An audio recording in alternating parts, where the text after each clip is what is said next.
battlers from all over the place. Welcome to Battle Night. It is Sosa Flow, and we are here on Poke Battle Network 1, PBN 1. We welcome you to Thursday Night Battle Night, and I am honored to have my wonderful guests here today who have been here many times, and we are doing Arizona Enlightened versus Inglorious Bastiodons. No, I did it. I'm sorry.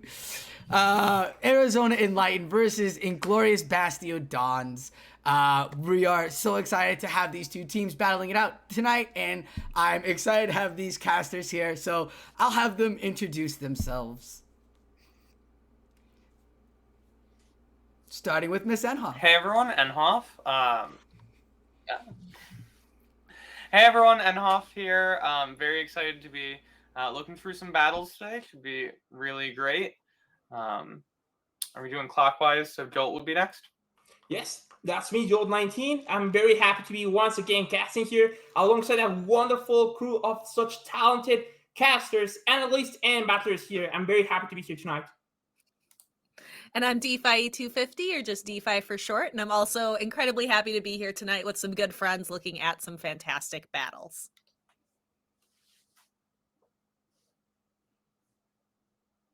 Sosa muted?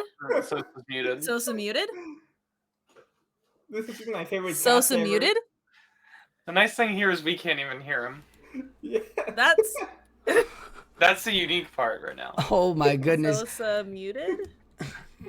DeFi, take it away. DeFi.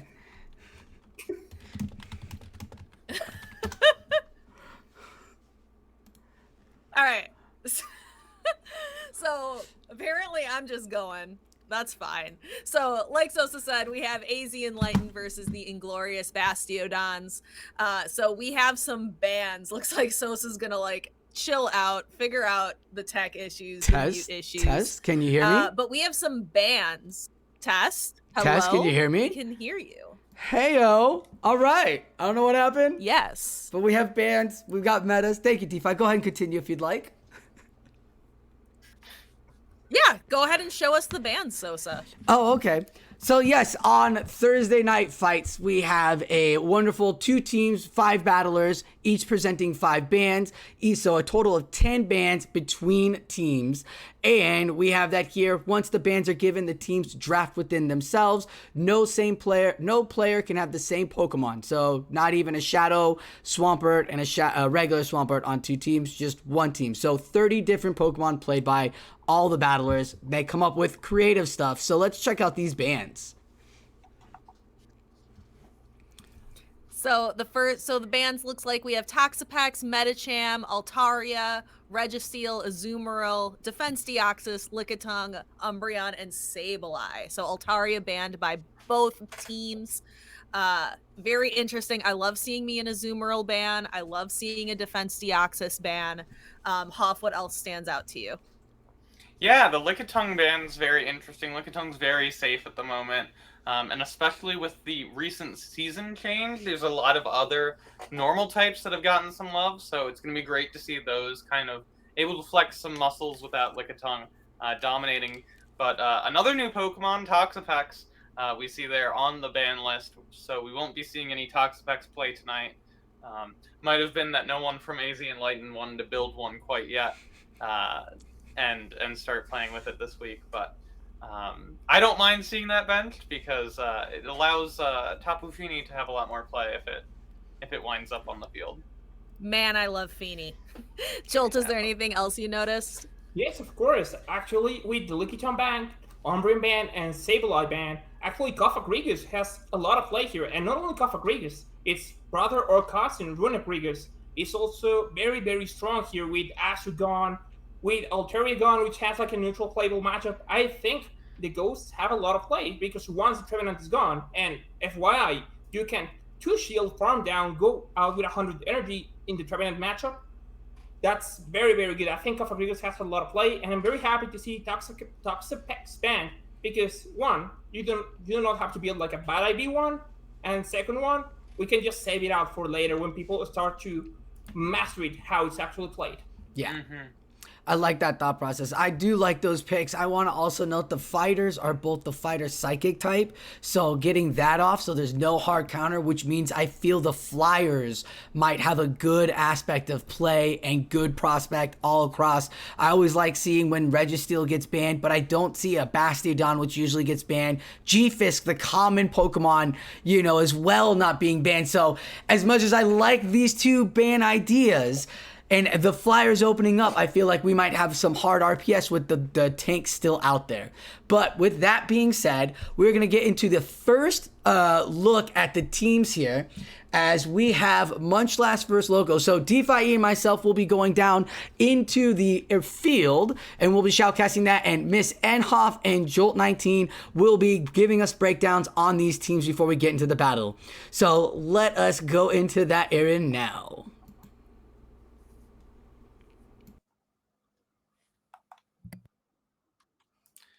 Cool, so here we see Munchlax 2000 versus Loco John. Munchlax having a double grass team, also utilizing that newly buffed Lantern on his squad of 6. What stands out for you on Loco John's team? Actually, that Shadow Venusaur looks very, very strong, actually. The Giffy's matchup is playable. A9, if it's running Powder Snow, it has play. If it's running Charm, it's a hard loss. Scrafty has resisted damage and has to kind of bait, and I do not think one foul play is enough to KO. Venusaur can go straight Transplant. Jump Love is like one thing you might have going for you, probably Jump Love Trevenant, but still very hard. You have to plan ahead for that Venusaur. So I think, taking that into consideration, Walrein also looks pretty strong. Walrein plus Venusaur seems like a very strong core for Loco John. Yeah, the Alolan Ninetales moveset is really interesting because if Munchlax were to have it on Powder Snow, then Loco John's Alolan Ninetales of his own starts to look very good because obviously Charm not resisted and Powder Snow resisted.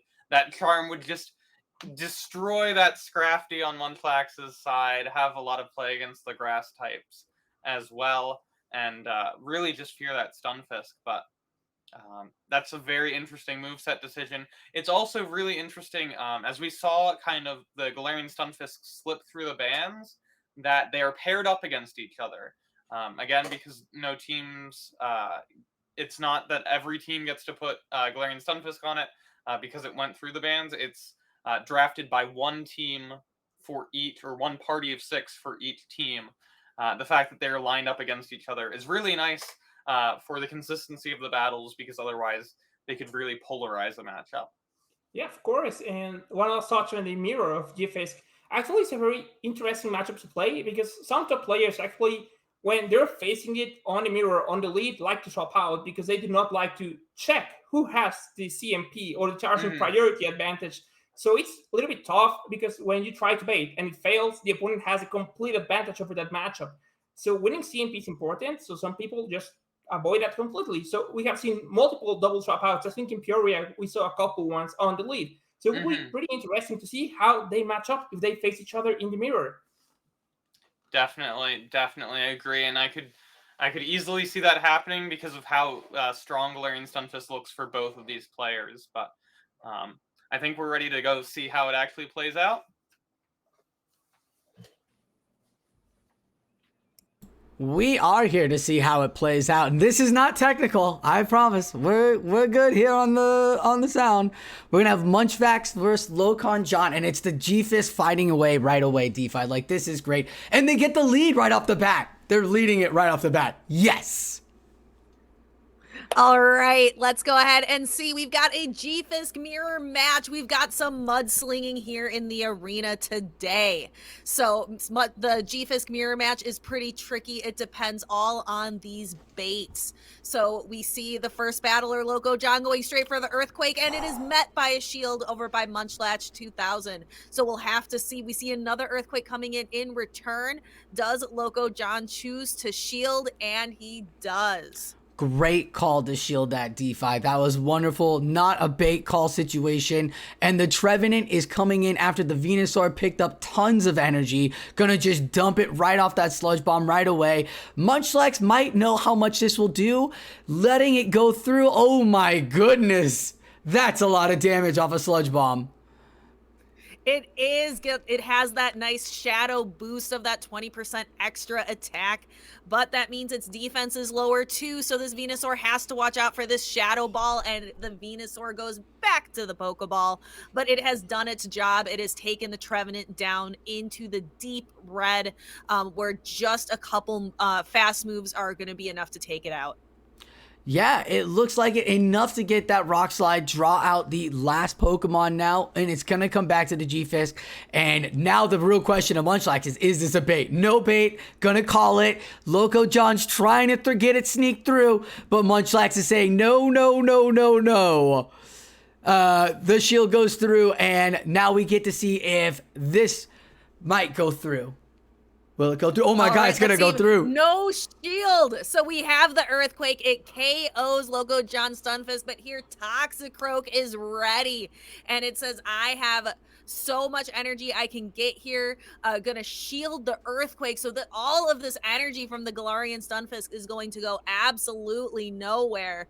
And then Toxicroak is here ready for the Alolan Ninetales. The Sludge Bomb is ready. Toxicroak has a very high attack, but Ninetales is pretty bulky. It is able to survive on just a couple HP, but not enough to get that critical Psyshock off. And Toxicroak is doing what it does best, knocking out those counters and throwing in that key Mud Bomb to close out the match. Can't have Fairy on Poison, can't bring in counters on a ground user. Like, that is just not happening. And that is exactly what happened there. Toxicroak in the back, no shields. Great by both opponents to throw the Earthquake, but maybe Munchlax might be thinking, have to bait now. Have to maybe play a different matchup with the shields. But it is going 1-0 to our Inglorious Bastiodons. So, Loco John getting a point for his team, and we have, oh my goodness, what a tough lead. That is not a good lead. Yeah. Trevenant into Mandibuzz. Yeah, and it looks like this is an Air/Mandibuzz, making it even worse of a lead. And here we have that Shadow Venusaur coming into the Alolan Ninetales. Alolan Ninetales is going to outpace to Weather Ball, so Venusaur is going to have to put up some shield, Sosa. Not gonna lie, DeFi, when I first saw this, I'm like, is this a mistake? Why are you putting grass with ice Pokemon, right? But then the Sludge and the Fairy, might be a huge tell that Venusaur is the only thing that can handle this Ninetales, and Munchlax might invest all of his shields right now into this Ninetales. The Venusaur goes and kind down. Of letting the Venusaur go down. Yeah, letting the Venusaur go down. We have Galarian Stunfisk probably is going to be the one coming in, letting the timer run out. And then Galarian Stunfisk comes in and will be throwing Rock Slides here, Sosa. Those Rock Slides will be effective. This is just chunk damage. Munchlax knows it. He's just getting as much damage as he can because the Trevenant might farm it down. Or what is that? Is that a Lantern in the back or a Jumpluff? I couldn't tell. Didn't look like a Scrafty. If it's Lantern, we'll have to see if it's Water Gun. That might be effective. Super effective on that. Gets to be able to throw another Weather Ball before the Rock Slide comes through there, DeFi. Just going to chunk again at this G-Fisk. And not going to lie now, that if that's Water Gun Lantern, that's going to look really good off this real red G-Fisk. Right, but Galarian Stunfisk is going to get a move off first. It is going right for the Rock Slide, which is the more efficient move here against the Trevenant. But Trevenant, it's not too afraid. It can just start farming down on the Pokemon. And here comes that Lantern.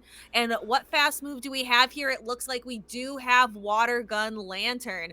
Maybe not necessarily what you want up against the Mandibuzz, but I think it's going to be just fine. Throwing Thunderbolts here. Mandibuzz is a very bulky bird, but that Thunderbolt does a lot. DeFi, this is Season 1 vibes Lantern right here. Like, and now giving it Surf, it opens up the Water Gunner on it as well, because you can spam those off and still get a shield, or Water Gun down a Galarian Stunfisk. Great job and adjustment by Munchlax there. Bringing in the Lantern. Yeah, sorry. No, I was just going to say, great job by Munchlax. It was a really, really hard loss that first game where Toxicroak just came in and swept. So very, very good stuff. We're going to have to see. We have a decisive game 3, and we have Stunfisk on Trevenant. So this looks pretty solid for the Trevenant, Sosa. Yeah, it's a great pressure, even with the going Shadow Ball or Seed Bomb. You could just put whatever shield pressure or chunk damage you get, and the Shadow Ball goes through first. That is incredible. Both of those battlers tap that. Shadow Ball is going to come through, not going to get shielded. G-Fisks never shield this. I don't know why, DeFi. It does almost half of their health. They are in the deep yellow. The Rock Slide's not going to put it in the yellow. Like,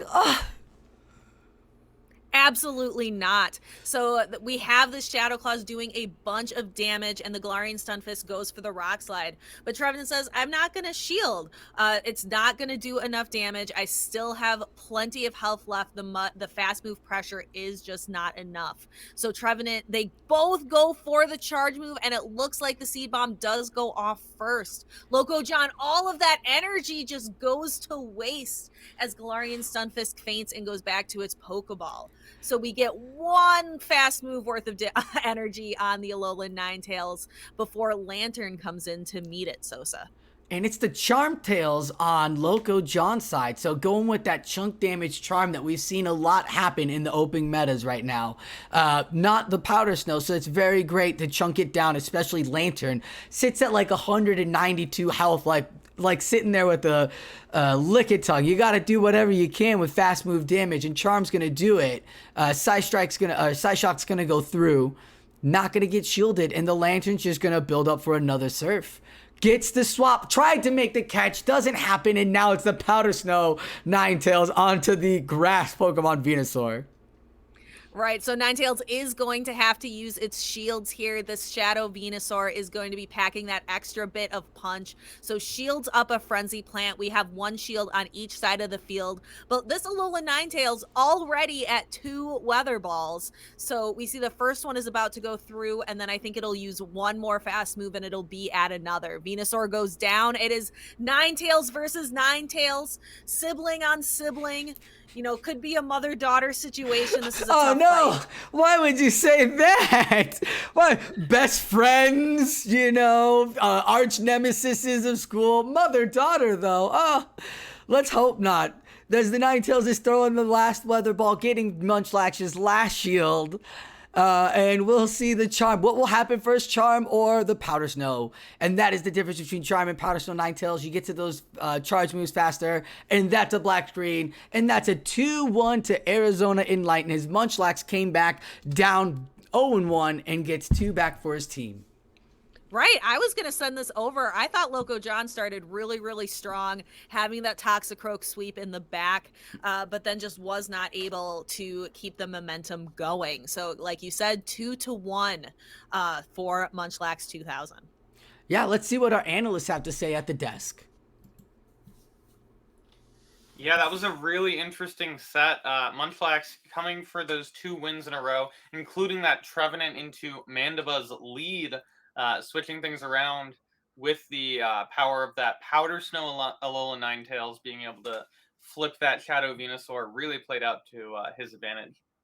Yes, of course, and I actually think this is a pretty interesting swap because for some people, at simple, it might look as a mistake, but without knowing the fast move your opponent has, I think it makes sense to come Venusaur because G-Fist does take damage from the Charm and the Weather Balls, and you might want to keep that HP, while Venusaur can actually exit this matchup with way more energy. And seeing on the previous analysis that we make how strong Venusaur was with energy, I think that was a good play had the Ninetales had Charm.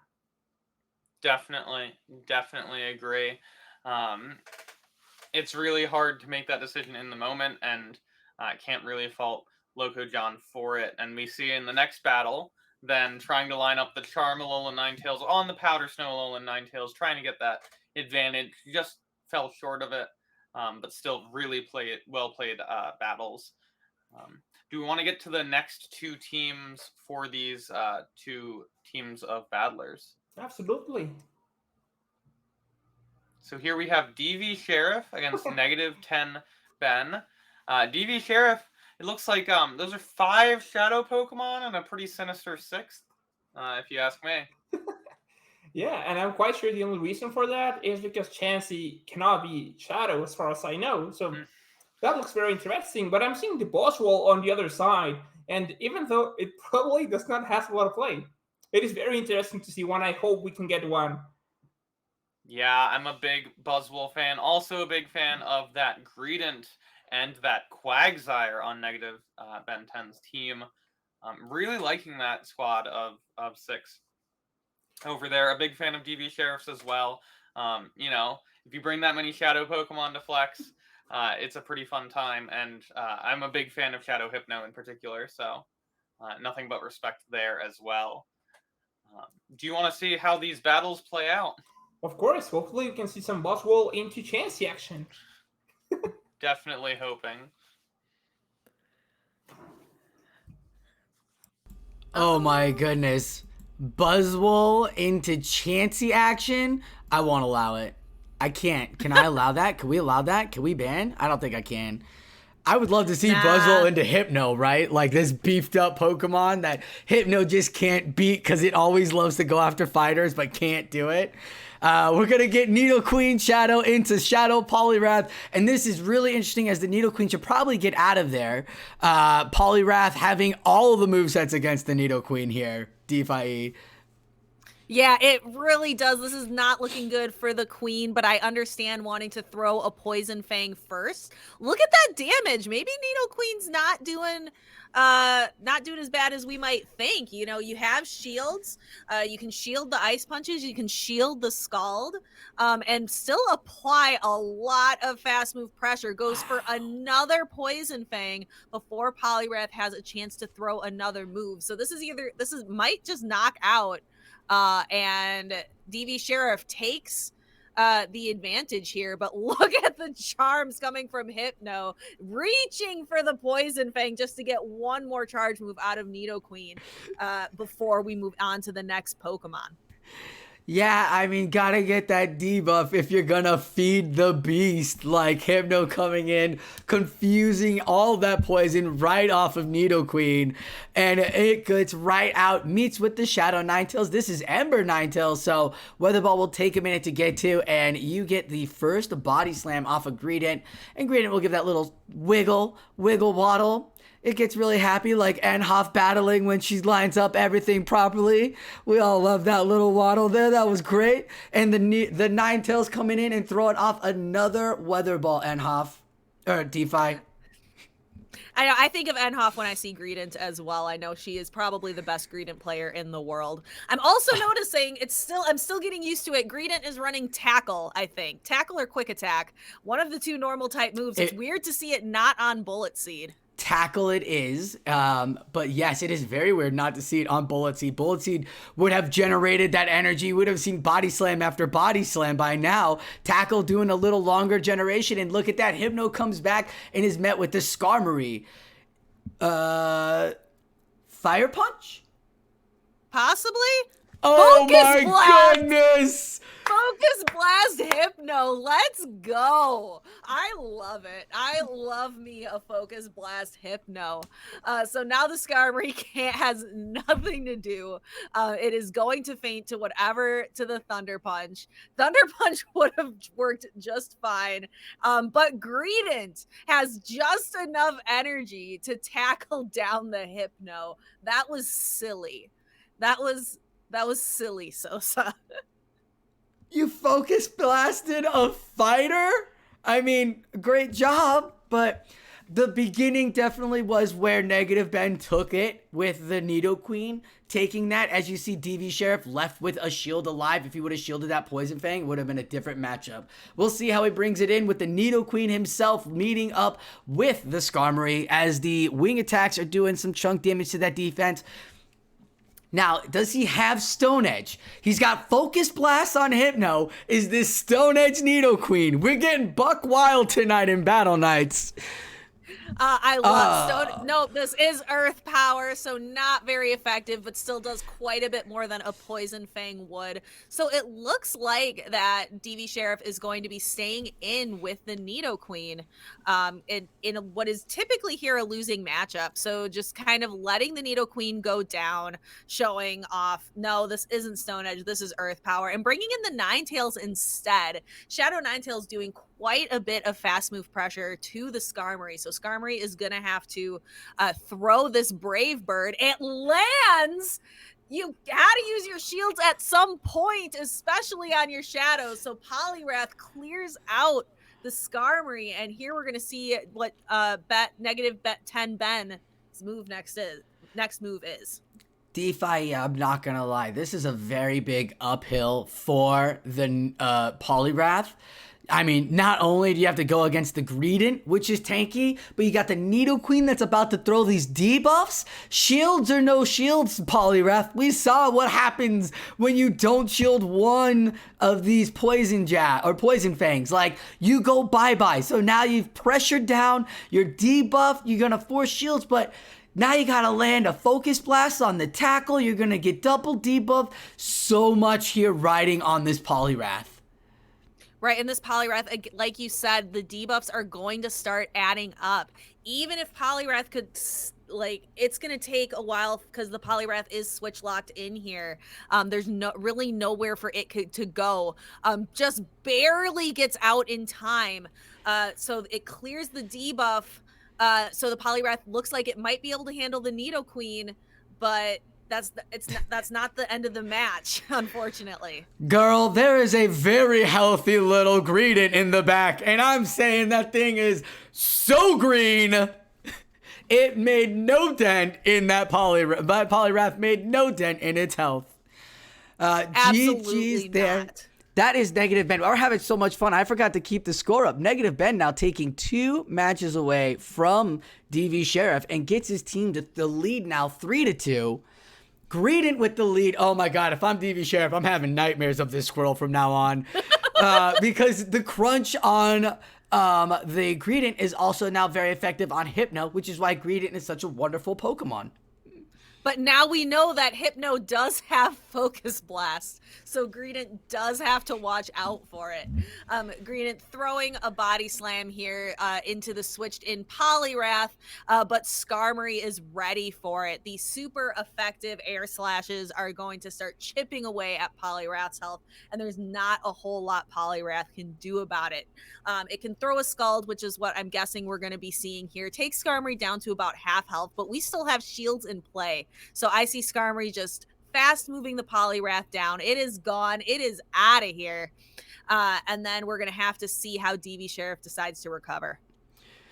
Yeah, the Hypno might come back and just take it, but it is the Ninetales. I apologize. Brings in the Ninetales with that Ember. An Ember does sneak through. The Sky Attack goes through. Gonna give a shield. It's not a Brave Bird this time. He gets it with the Sky Attack. And can he get to the Brave Bird before he's Embered down? No! He even tried to tap for the Sky Attack and it wasn't enough, DeFi. The Embered process and it's, oh my goodness, it's Quagsire. Where did this Pokemon come from? Wasn't expecting this at all. I don't think DV Sheriff was, unless this is Solar Beam. Oh! No, they went right for the overheat. So then we have the Hypno coming back in. Quagsire leaves with a stone-edged bank, and Greedent is going to start doing what it does best and start throwing out those charge moves. It's already almost at a crunch, Sosa. It is, and here's the thing. Remember, the Hypno had tons of energy. There's a Focus Blast on it. We are biting our nails, but are we baiting? The first bait got the shield. The Body Slam gets the shield. Is he gonna get the bait? And he can't swap out. The Hypno is going to have to, I guess he's got to throw the Thunder Punches and just Thunder Punch this down because the crunch is coming and there's still a Quagsire in the back.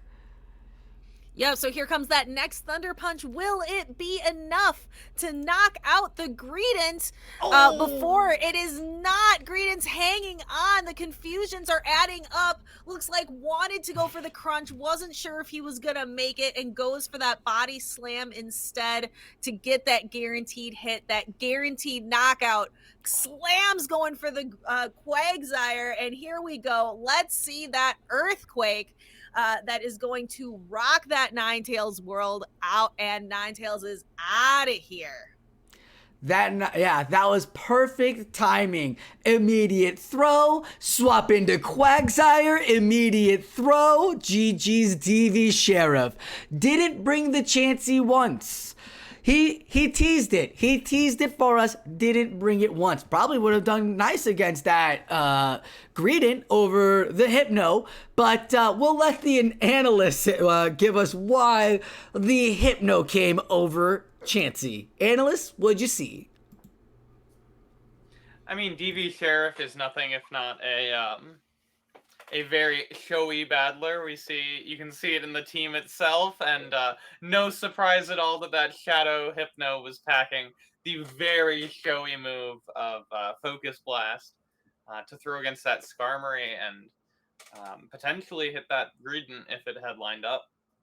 Yes, of course, and I actually love seeing all the reaction of Follows 4 when that Focus Blast hit. We were all very surprised, and I think what we saw is how strong Skarmory can be when you cannot line it up against its direct counter, because it really walls hard Nidoqueen, and that allows a lot of negative 10 bands teams to play. And the Greedent looks so safe. Tackle was chunking a lot. It seemed like almost as if it was bite.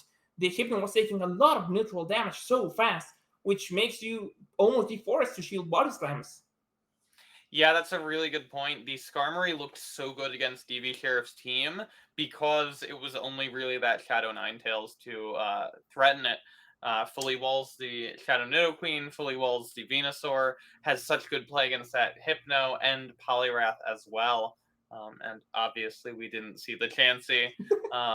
For the sake of everyone's time, I'm sure, keeping this from going an extra hour or so with that battle. But was a delight to see. Obviously, I love seeing some Greedent play, so that was really fun. And it was a clean sweep. Yeah, very, very good battles. Very, very good timing also when throwing negative 10 bands.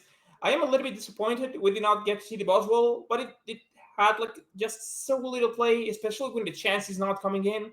Mm-hmm. But sometime later it will happen, I guess. Definitely. Do we want to look at that next matchup now? If we can look at Mudkipped AZ against Dave Z, C7, and I see Pokemon on both sides of the field that I'm very excited to see. Yes, of course. I'm also, if you saw my reaction, I am a huge fan of Como-O, Hakamo-O. I just love that Pokemon. And it has a lot of play, actually, and I'm very happy. Of course, it suffers against the Finny, but the close combats hit a lot. Como-O has a lot of attack. And given the right farm down, Como-O is almost uncounterable. Yeah, it looks very strong against that team from Dave Z, other than Noctowl and obviously the Feeny. Dave Z really after my own heart, bringing both Tapu Fini and Primeape on his team of 6. Even if there is a Bastiodon also there that I'm kind of shying away from. But I suppose if your team is the Inglorious Bastiodons, then it has to show up on someone's team.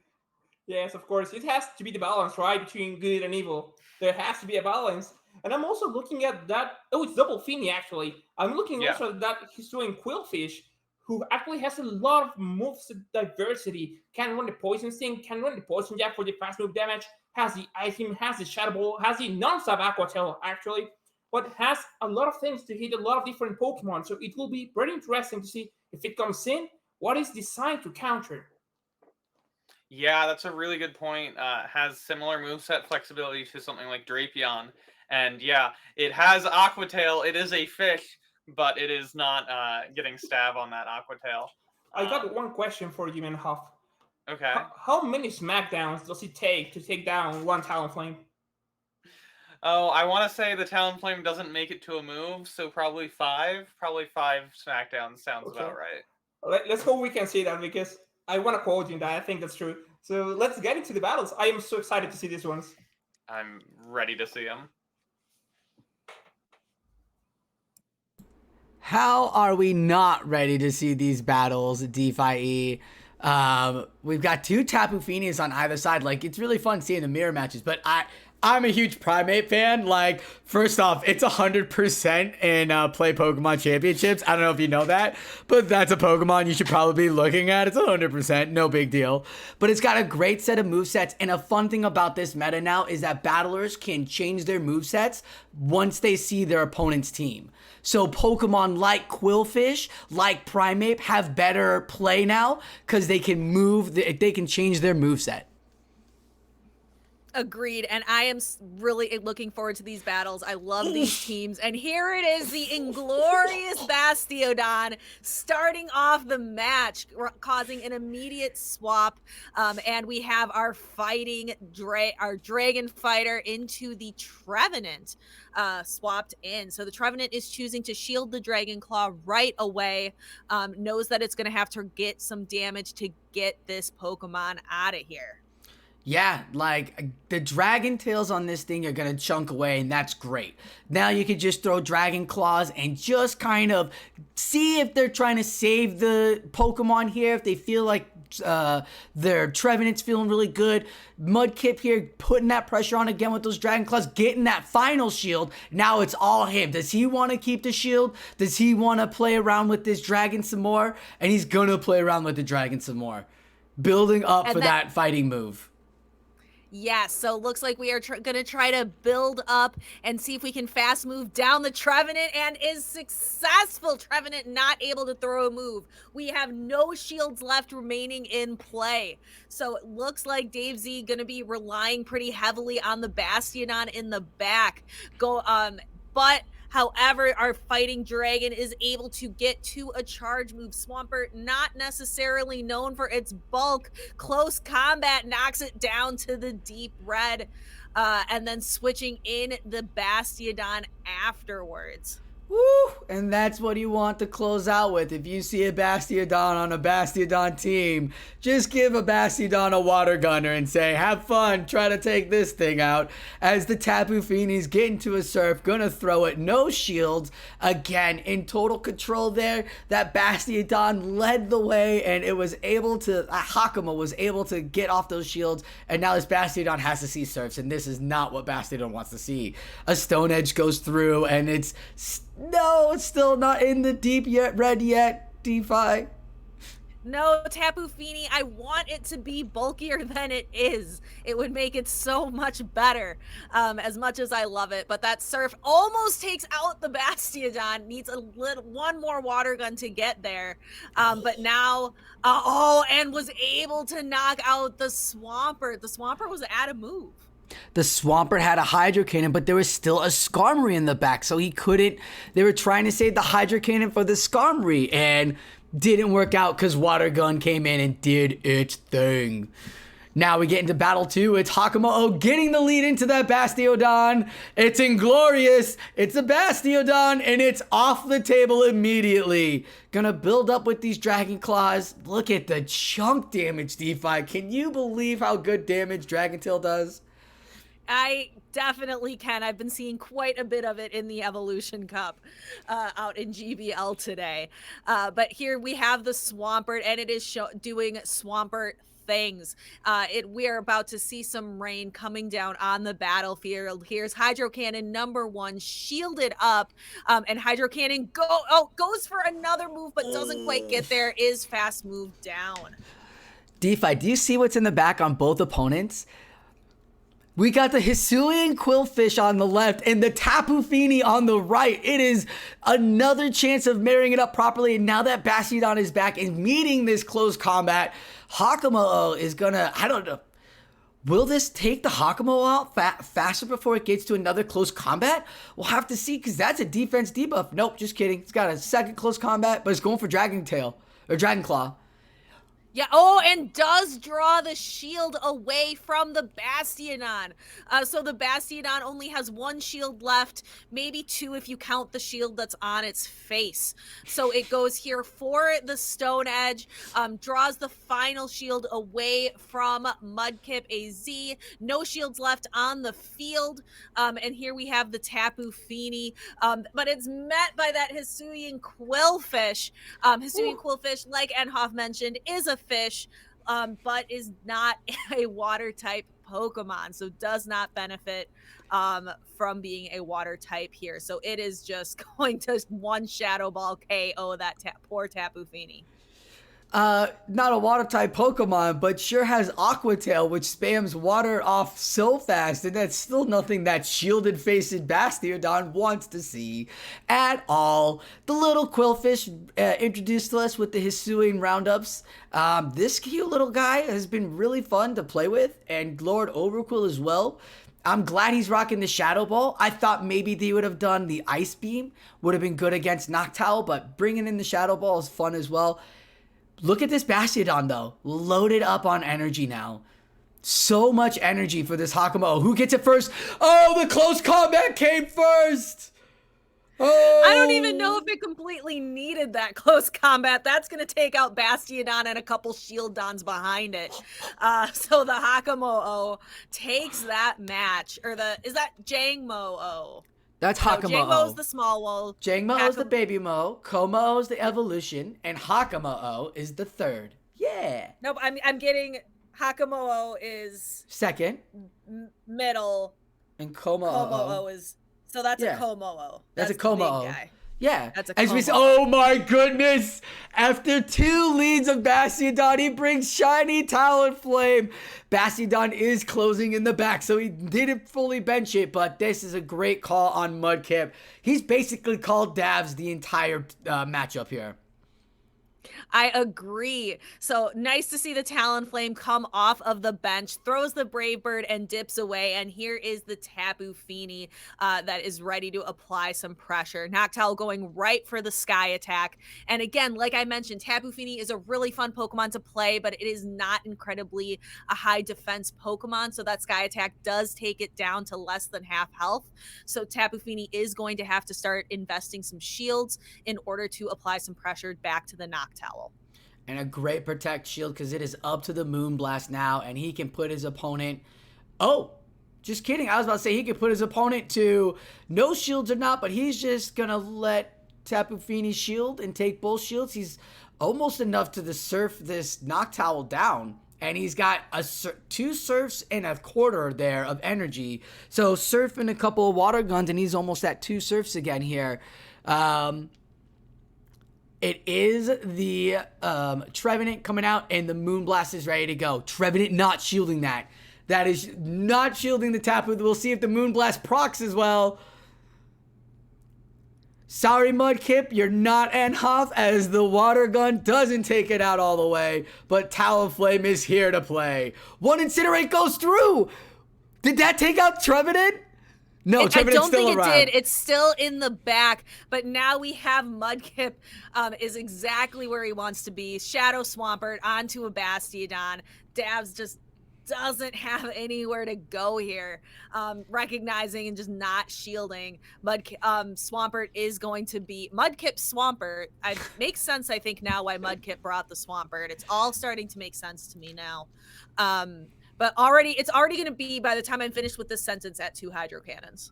DeFi, I'm being told that that's Mudkip's favorite Pokemon, so I believe that's why he brought Swampert at.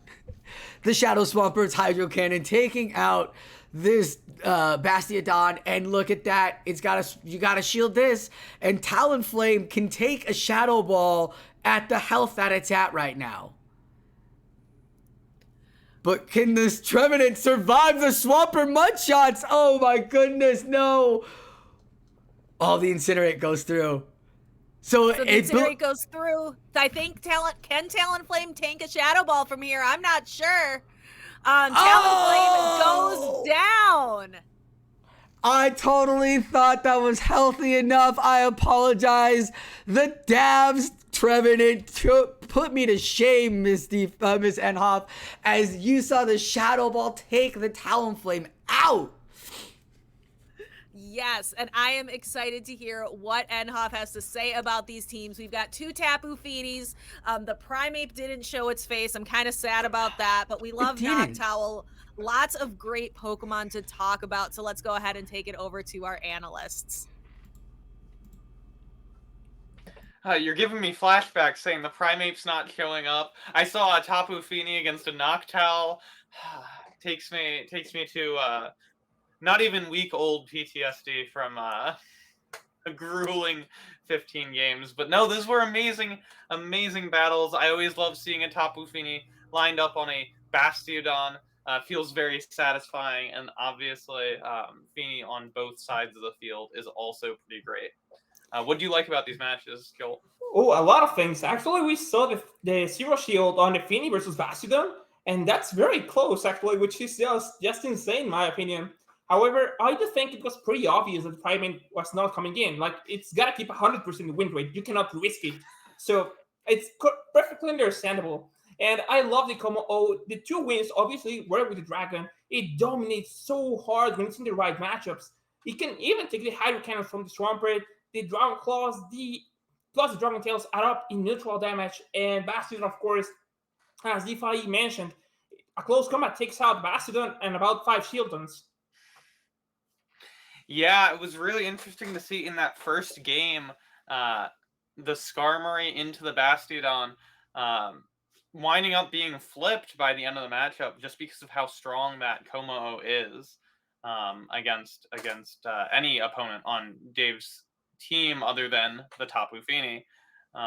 Was just really, really fun to see because it's a Pokemon you don't see that often due to its rarity and, not super common playstyle. Being double weak to Fairy usually is a bit of a deal breaker for people. So is always exciting seeing that. And like you mentioned, the versatility of that Quillfish was really fun to see as well.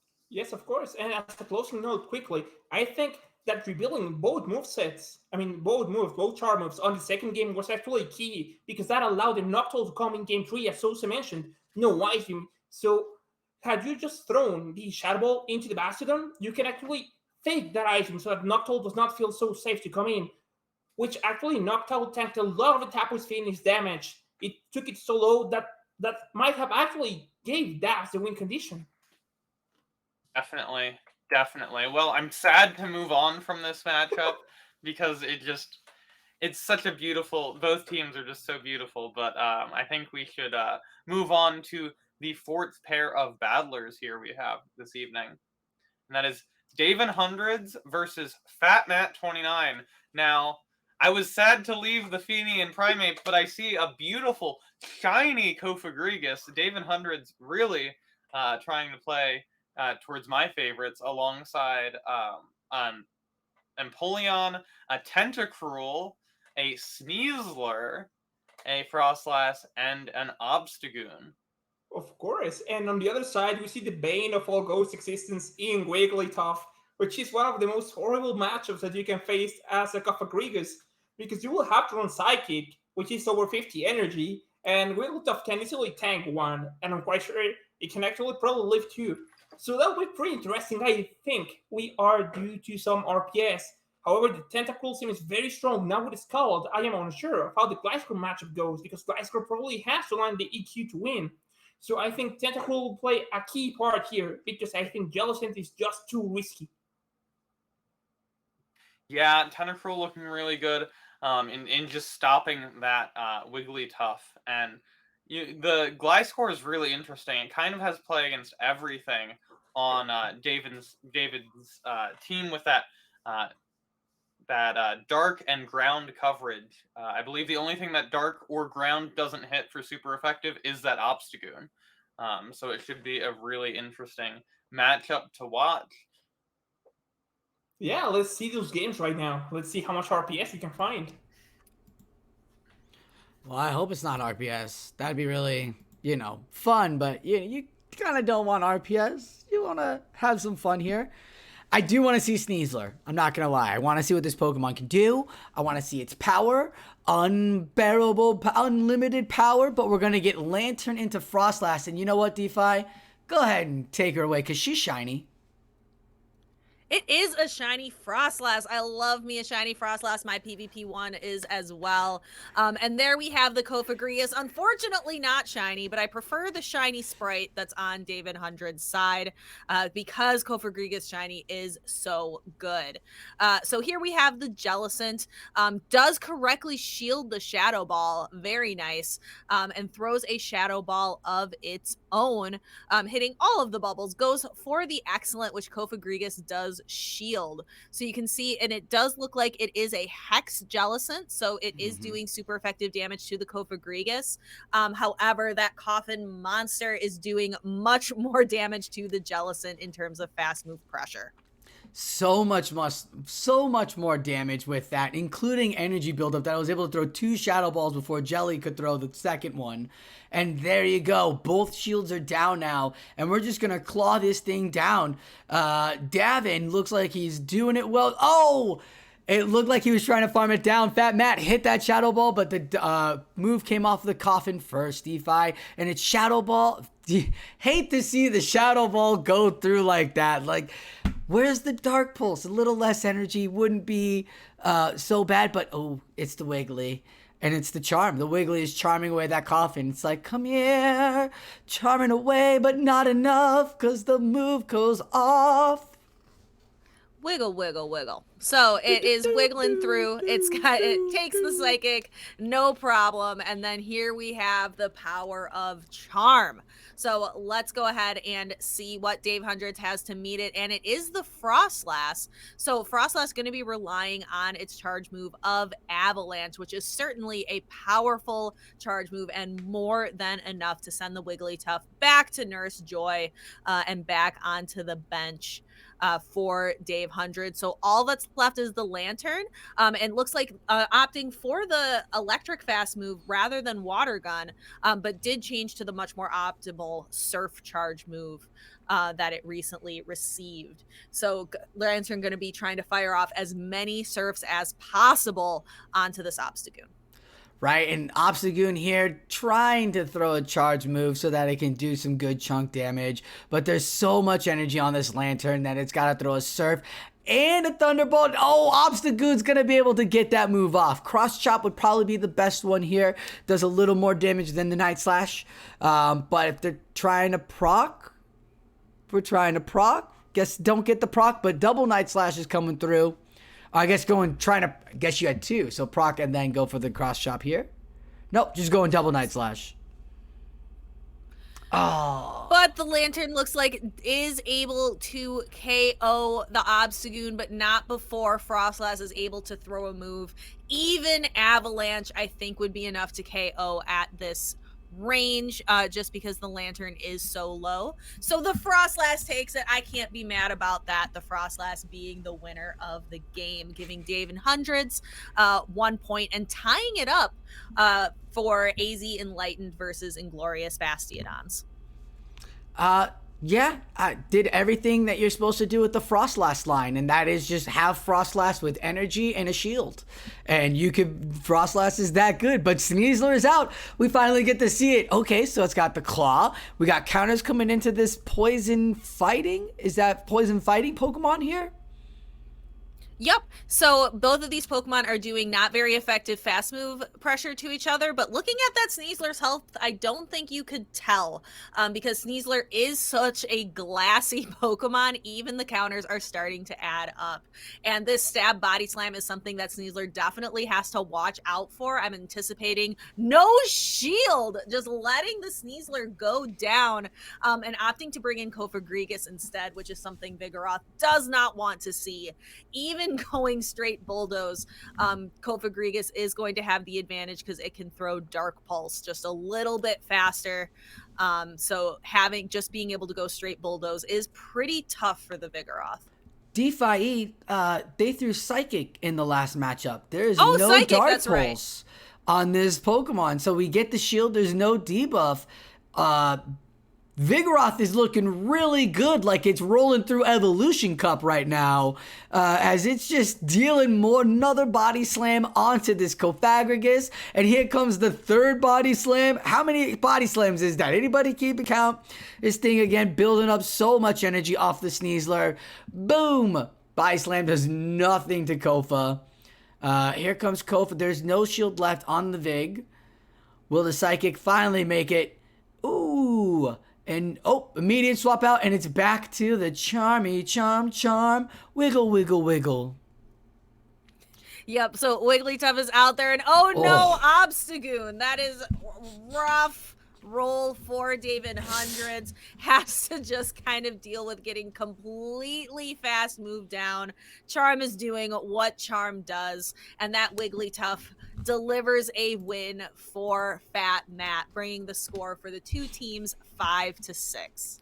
Yeah, you kind of have to bring in both poisoners if you're not going to line up that Wigglytuff.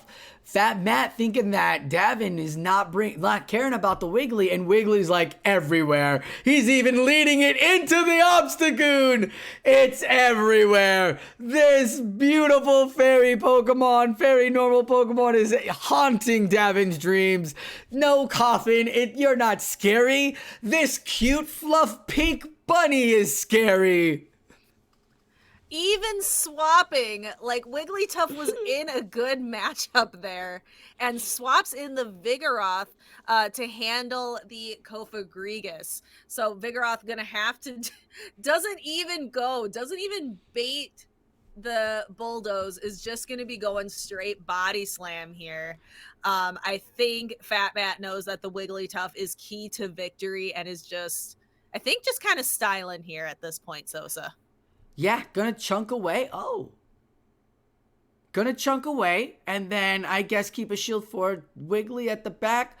But, I mean, body slams aren't gonna do much. He's just trying to chunk down. It's interesting to save the Vigoroth for this one body slam, but gets a shield. And we're back to even shields now, and Vigoroth can not go down. Still investing shields. Fat Matt sees a strategy that we do not on the table, and we'll have to find out as another Psychic goes through. Here comes almost a third body slam, and there is a fourth almost ready to go, almost halfway built up. So here comes the third body slam, and that is wham bam, thank you ma'am. Cofagrigus is back in the ground.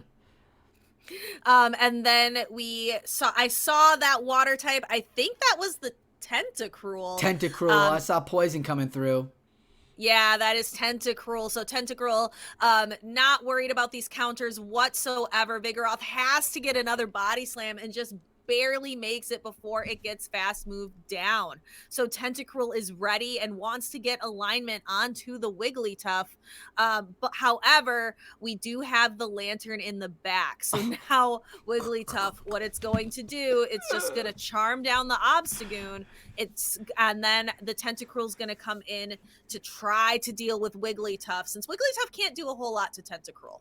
You know, we don't know what the second move is. We've only seen Night Slash. If this is Hyper Beam, I'm crying. I'm Oh, in tears. Snap! I'm in tears. Yes! Oh my goodness, Yes! did that just happen? Get out of here. Acid Spray goes through. It's going to drop the defense, but it's not enough. This is all that's left on the team. If it's Hydro Pump on Davin, he can take it. Maybe, but it's debuffed here. Acid Spray again.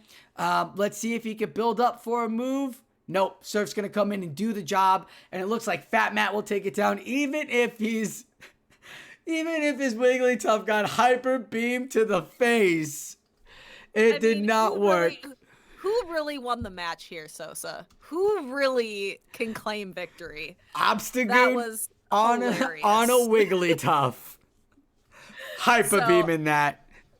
I'm excited to see what our analysts have to say about that match, about the beams and everything else that was at play. So let's go ahead and send it back over to our analysts.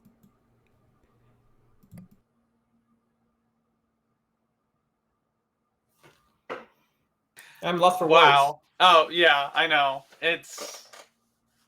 I can't. A beautiful Hyper Beam. Unfortunately, does not win the battle, but wins the hearts of millions, and that's really what matters. At the end of the day, at the end of these battles, that Obstagoon from David Hundreds, really just showing the world how to live and die by the beam. Yeah, I agree. This was some very interesting battles because we saw how potent Charm is when your own counter is not aligned to it.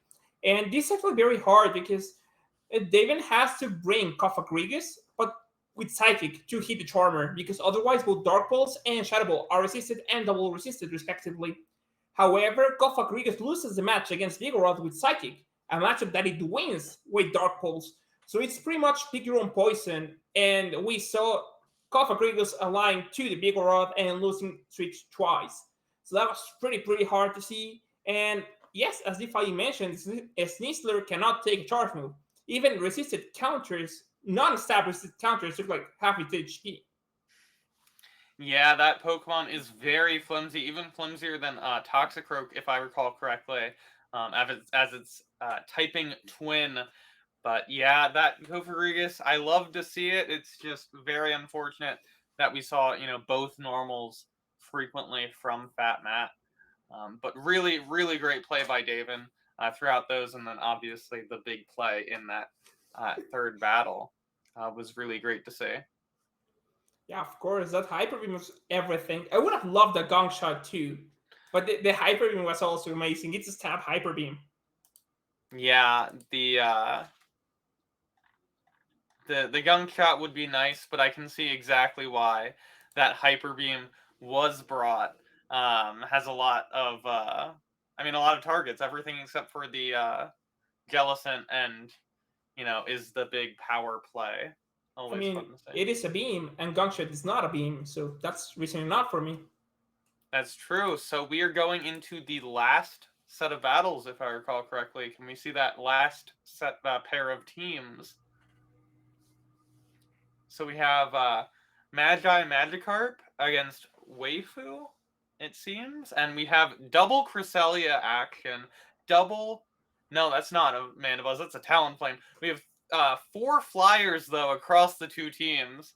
Lots of wings flapping, along with both Cresselias with their wings flapping. There's a lot going on in these teams. Yes, I think this time we will see the boss wall. I think it has played probably a neutral matchup against the Whiscash. Of course, Obstagoon does not want to see it. Lunges can't hit Cresselia hard. Probably Tropius is very hard to. Talonflame is also something you do not want to see. But I just am praying to see it. Plus, Shadow Awak is a very strong Pokemon if it can avoid the Whiscash and the Obstagoon, of course. Definitely agree. It'll be interesting if we see those. I love Whiscash. It's a big personal favorite, and it's nice having it see so much play against Magikarp's team if it can avoid that Buzzwole, if it can avoid that Cresselia. Definitely a biased lover of ground type Pokemon, but Daddy Cash is always really, really cool to see play of. And I think we might see another beam. I think we have the conditions to get more beams into play. We do. There are beam users on both sides of the match here, so fingers crossed. But let's see how it all plays out. Lots of interesting potential with this match, but can't wait to see how our casters walk us through it. Oh, there are beams galore on it everywhere. Oh my goodness. Diggerby's beams, Obstagoon's beams, Defy. We got Cresselias on either side. You got your Frostlass back again. Ooh. Always love a good Frostlass. Definitely, I'm a big fan of both teams, but Waifu's team has a Frostlass and Daddy Cash. Very interested that both teams brought double flyers, so very interested to see how all of this is going to play out. Waifu, I think this is the last match, so Waifu only needs to get 1 point. 1 point. For the Inglorious Bastiodons. Magikarp has to sweep to take this home. So let's go ahead and take a look. We've got Pelipper into Obstagoon, Sosa. Yeah, the Pelipper's going to spam off Weather Balls, and the Obstagoon's going to get out immediately. Brings in the Frostlass, and look at that. Frostlass with energy and shields is what you want, and Frostlass is going to get that first shield right off the bat, girl. Take it away. This is your Pokemon.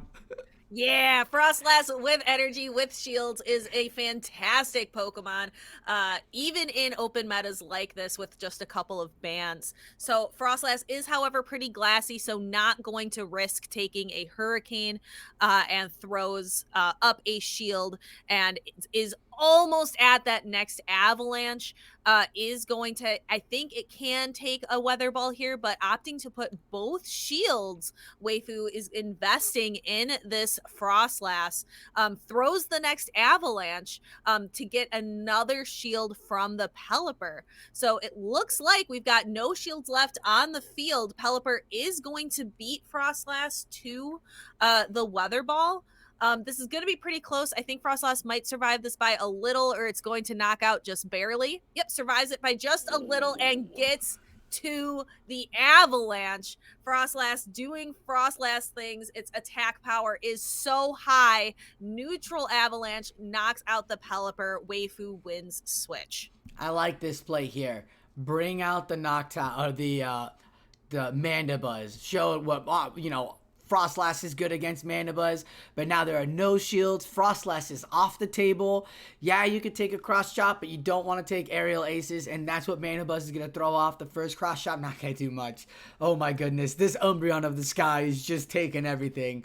Ooh, we got time. Let's see how because aerial ace doesn't do much either, which is really funny because aerial ace is so bad, but so is the health of, or the tank of Mandibuzz is so strong. It's like, what do you want better? More defense or a worse charge move as the Cresselia comes back into play?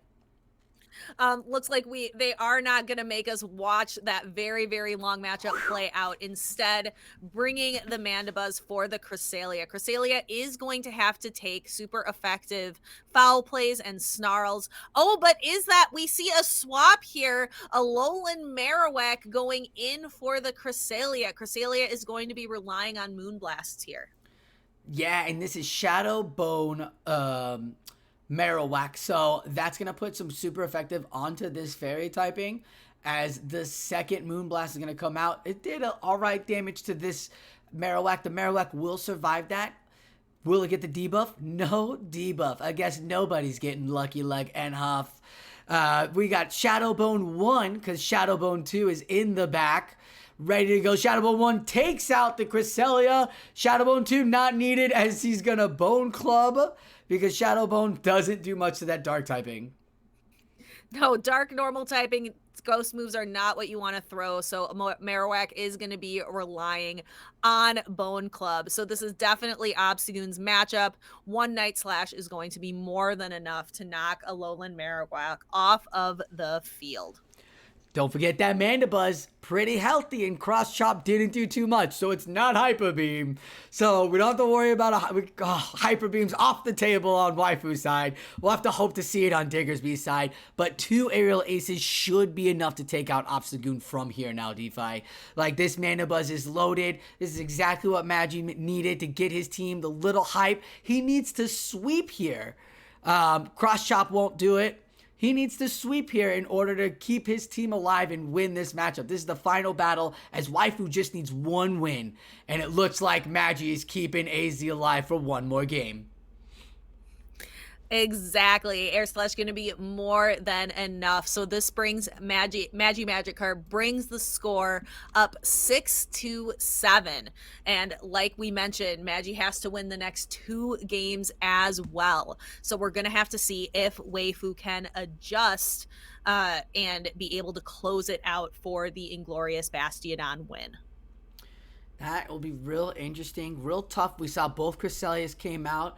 Frostlass played great. Pelipper came out. I don't expect it coming back out. I don't see Tropius with much play. This is going to be so difficult. Find out what these battlers come out with what they composed. And it's, Marowak into Frostlass, and I'm sorry, that is just not what you want. Frostlass gets out immediately, and the Talonflame comes in. Talonflame's going to take a couple of fire spins, and enough to get to the Shadow Bone, but the Flame Charge will get through first. Yeah, interesting to see the Alolan Marowak opting to stay in here. Decides to go for a Flame Charge, no shield, very interesting. And Alolan Marowak up to 2 Shadow Bones already. And Alolan Marowak gets to throw the move first. So Talonflame opting to shield, probably expecting Magi to switch out, but does not. Goes for another Flame Charge bait. Alolan Marowak's already pretty low in health. Does not shield again. Marowak survives long enough to throw another Shadow Bone. This one's going to be allowed to go through. And I don't think it's going to knock out, but it's going to... Oh, it does! That must have been just barely enough to knock out with that little bit of Shadow Boost. That Shadow Boost is so good, but DeFi, that proc happened and kept the Shadow Bone proc went off on that Flame Charge and kept the Marowak alive for all that to happen. That was so sneaky through Shadow Bone, and now we've got Frostlass into Pelipper. Pelipper's a shield advantage, can build up the energy, but's trying to tap for that Weather Ball, and here it comes. This is going to put the Frostlass in the deep yellow if it doesn't shield, but we will get a shield here. Yes, so Frostlass going ahead. Frostlass has no shields left to hide behind, which is definitely not where it prefers to be. And it has to take this Water Weather Ball, which is going to knock it into the red, which very dangerous. But Frostlass is at a move. Pelipper forced to shield because that neutral avalanche would do a lot of damage to Pelipper. And Pelipper has that, so the Pelipper's doing good here, and there's a full health Cresselia in the back as well. So despite no shields left in play, the Pelipper is going to be able to fire off a charge move or two in response to this Obstagoon, and maybe Cresselia gets a Moonblast in the future here. Oh my goodness, building up for the Hurricane to get it off. This is better than getting Moonblasted. You don't have shields on your Obsta, but this is great for Magi as he can farm almost all the way down. Like, this Obstagoon, yes, it's going to throw a Night Slash. Will it proc? We don't know, but it's not, the proc won't even take the Cresselia to the deep yellow yet. So even if it procs the Night, there's so much that the Obstagoon has to do as the second Night Slash comes through. And that Cycle Cut went through as well, so that should be taking out Obstagoon after this throw. Agreed. So Cresselia down pretty low. How much energy did that Frostlass have when it left? It had none. So that was an energy GI Frostlass. Maybe if Frostlass had the energy, this would have been a different game. But Magi ties it up for AZ Enlightened, bringing the overall score for these two teams to 7-7. We have our decisive game 15 of this battle to decide it all. Magikarp versus Waifu. And we've seen everything. We've seen Hyper Beams. We've seen Ice on Grass Pokemon. We've seen Sludge Bombs go through, Talonflames fall. We've seen everything but Walreins. I'm surprised we haven't seen one Walrein today, even though a lot of bans have happened. We've seen so much, and these battlers have given everything to come down to the 15th matchup of the night. So, folks out there, get ready as Magikarp is fighting Waifu for the final battle, and it is Mandibuzz into Obstagoon. This was Air Slash Mandibuzz or Snarl? Snarl Mandibuzz. Snarl. So not going to do as much on the fast move damage, but will generate the energy faster. Cross Chop's coming through. Yeah, Cross Chop's coming through. Obstagoon is going to outpace a little bit to get to the charge moves, but Mandibuzz is just too thick. Like you said, it is an Umbreon, but with wings, and is incredibly tanky. So if these battlers are going to say in this matchup, we are in for a drawn out fight, because it is going to take a while to get these two Pokemon down even into the yellow. So I think we can start thinking about what these battlers have in the back, what they're going to be relying on. Looks like we have Pelipper and Alolan Marowak over on Magikarp side, and then I believe I saw Frostlass, and was it Cresselia over for Waifu? Yes, that is absolutely correct. And what the game plan is to keep the switch. And I think both the battlers know that. They know they have to keep the switch in order for it to happen. Because if that Marowak lands on Frostlass, it is going to be a feeding frenzy. And you have Pelipper that can spam off onto the Cresselia there. There's so much that can happen that'll be, good for Magikarp. So Waifu's doing everything they can to get rid of this bird, but it will not go down, DeFi. It will not go down. There we go. We're finally going to get a shield. Something new happened. A shield came. Exactly. So we have that aerial ace, but Snarl is applying absolutely no fast move pressure. And Obstagoon does get to this cross chop. Is Mandibuzz going to fight for switch? No, allowing the Mandibuzz to go down and bringing in the Alolan Marowak. So this is going to allow Frostlass to avoid it, but Cresselia isn't excited to see this Alolan Marowak either. So having the only real counter to Alolan Marowak off the field, Frostlass has to come in, and it does not have the shield advantage it needs to be able to handle this Alolan Marowak. Alolan Marowak has 2 shields. There is nothing Frostlass can do here.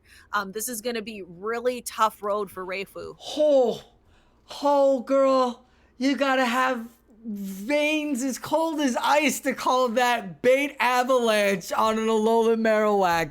Great call. The Shadow Bone goes through. He's got 2 shields ready for whatever's in the back. And it is the Cresselia. He's going to get to the Shadow Bone. He's going to shield this Marowak. And this should be it. Wow, that avalanche no shield call was giant. Now he's got 2 shields to handle the tanky Cresselia. Because that Pelipper, even though it's great on spamming, it is not great on health. And that water typing will not help it with the Moonblast. Because that Moonblast will hurt. So the Shadow Bone goes through. Will it take it to the yellow? Oh, that's super, super effective. That Shadow Boost is really nice on Marowak here. Exactly. So decides to invest both shields in Marowak to try to clean this up right here, right now. Grass Knot is shielded, and all Marowak needs is this last Shadow Bone to be able to seal the deal for Magikarp, for the AZ Enlightened. And that is the final game. That is game 15. Magikarp bringing it up to 8-7, bringing the Battle Knight victory to AZ Enlightened over the Inglorious Bastiodons.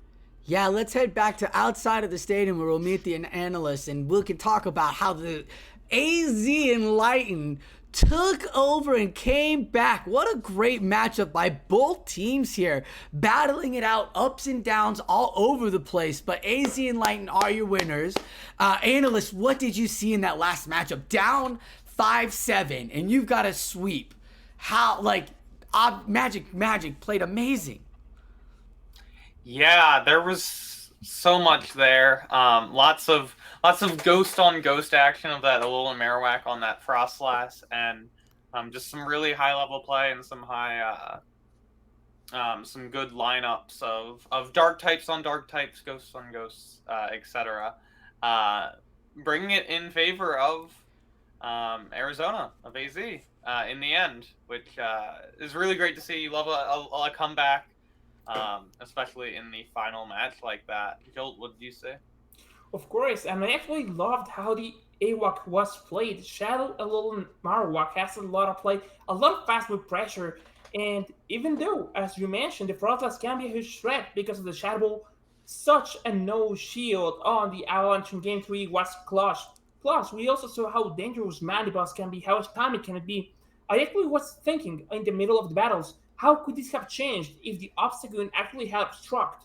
Because seeing the matchups, I do not see a reason to run the cross chop. So maybe an obstruct Obstagoon wins all the shield, even shield matchups against the Mandibuzz with Snarl and Air Slash. So that might have been a tool to win back switch, to get that AWAC against its counter. But we saw amazing plays throughout this night, and I am so happy you got to see you got to see Tapu Finis. We did not get to see Buzzwole, but we got to see amazing Pokemon play. We saw how Trevenant on 1 HP hung up in the middle of an Incinerate to throw a Shadow Ball to get a win back. This was an amazing night of battles. Definitely. That was beautifully well said by both the analysts there. I've got nothing else on top of that. DeFi, is there anything else you'd like to add with that as well? No. Amazing job Just by... hashtag get beamed. Hashtag get beamed. Get beamed. Oh, I'm clipping that. I'm putting that up. Like, what a great moment to throw up a beam too. Like, so good. That'll be super fun. Great job by both teams. Thank you to the captains, Negative Ben and DV Share, for getting in contact and having us host this, or doing these Friday Night Fight battle styles with us. Thank you to my editors in the back, First Olympian in the back helping me out there, and my graphics guy, Why Not Boy. Thank you to Miss Nhoff, Mr. Jolt19, and Miss DeFi250 for joining me tonight on this wonderful battle night. And thank you all audience members for sticking around to the end. Be sure to follow and subscribe to keep up with more streams and battle nights, as we will be giving you live in-person tournaments as well throughout the year now. Thank you all for watching Poke Battle Network.